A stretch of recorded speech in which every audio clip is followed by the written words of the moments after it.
नमस्कार, आप देख रहे हैं गरिमा टाइम्स और मैं हूं आपके साथ आर्या चतुर्वेदी। केंद्र सरकार द्वारा लाए गए कृषि कानूनों पर दंगल जारी है। पंजाब हरियाणा के हजारों किसान दिल्ली की सीमा पर पिछले 20 दिनों से डेरा जमाए हुए हैं। किसानों की जिद है कि केंद्र अपने तीनों नए कृषि कानूनों को वापस ले, लेकिन मोदी सरकार कानून वापस नहीं ले रही है। हालांकि किसानों की मांग पर कुछ संशोधन करने को तैयार है, लेकिन किसान संशोधन पर नहीं मान रहे। ऐसे में गतिरोध बरकरार है। ऐसे में अब तक किस पक्ष में के क्या तर्क और मांग है और ये लड़ाई कहां जाती दिख रही है, इस पर नजर डालते हैं।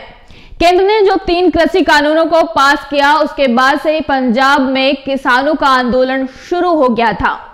लेकिन जब किसानों ने दिल्ली कूच किया तो इसकी आग देश भर में फैली।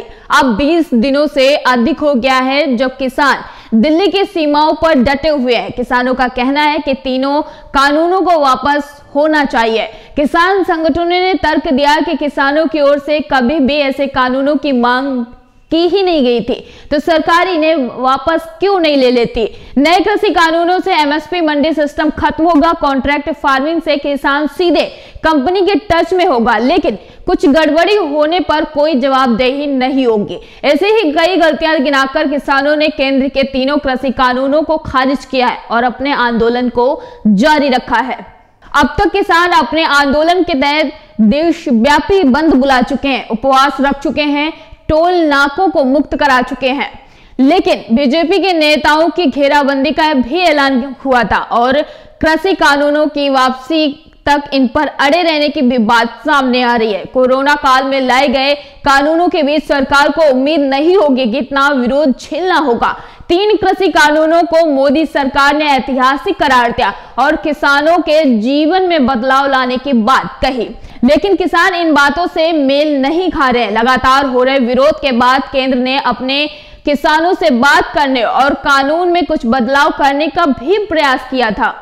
आपको बता दें कि कृषि मंत्री नरेंद्र सिंह तोमर, वाणिज्य मंत्री पीयूष गोयल की अगुवाई से लेकर सरकार और किसान संगठनों के बीच 6 दौर की बैठक हो चुकी है। गृह मंत्री अमित शाह भी किसानों से मिले हैं और सरकार ने लिखित संशोधन प्रस्ताव भी भेजा है, लेकिन किसानों ने हर मोर्चे पर पीछे हटने से इनकार कर दिया। किसानों की मांगों और विरोध को देखते हुए केंद्र के तीनों कानूनों में कुछ बदलाव की भी बात कही, जिसमें एमएसपी की लिखित गारंटी, मंडी सिस्टम को मजबूती देना, कॉन्ट्रैक्ट फार्मिंग में स्थानीय कोर्ट जाने का रास्ता, आंदोलन से जुड़े किसानों पर हुए केस वापस लेना, बिजली बिल प्रदूषण कानून के ढील जैसे संशोधन शामिल हैं।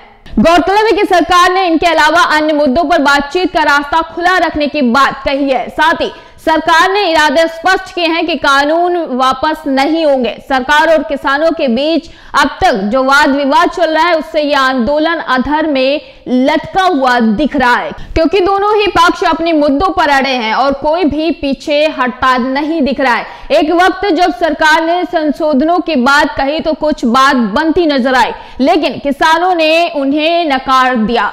अब अगर आंदोलन के नजरिए से देखें तो किसान कानून वापसी की मांग पर अड़े हैं। कड़ाके की ठंड के बीच भी किसानों का हौसला बरकरार है और उनका साफ कहना है कि कानून वापसी तक वो नहीं हटेंगे। गौरतलब है कि किसान संगठन अपनी तैयारी के साथ भी आए हैं। उनके पास लंबे वक्त तक रुकने के लिए राशन भी है, साथ ही अन्य राज्यों और संगठनों से मदद भी मिल रही है। दूसरी ओर सरकार के पक्ष को देखते और सरकार संशोधन के आगे नहीं बढ़ती दिख रही है। इससे अलग पार्टी स्तर पर भारतीय जनता पार्टी ने अलग अलग राज्यों के किसानों को साधना शुरू किया है। बीजेपी देश भर में प्रेस कॉन्फ्रेंस, किसान सम्मेलन, अन्य संपर्क साधकर किसानों को अपने पक्ष में करना चाहती है, ताकि आंदोलन बड़े स्तर पर ना जा सके। ऐसे में दोनों पक्षों का रुख सख्त है। बातचीत का रास्ता कुछ वक्त के लिए भी रुका हुआ है। यही वजह है कि आने वाले दिनों में भी दिल्ली की सर्दी में राजनीतिक गर्मी के बढ़ने के आसार नजर आ रहे हैं। फिलहाल इस बुलेटिन में इतना ही। लगातार देश दुनिया की छोटी बड़ी खबरों से रूबरू होने के लिए बने रहिए हमारे साथ और देखते रहिए गरिमा टाइम्स।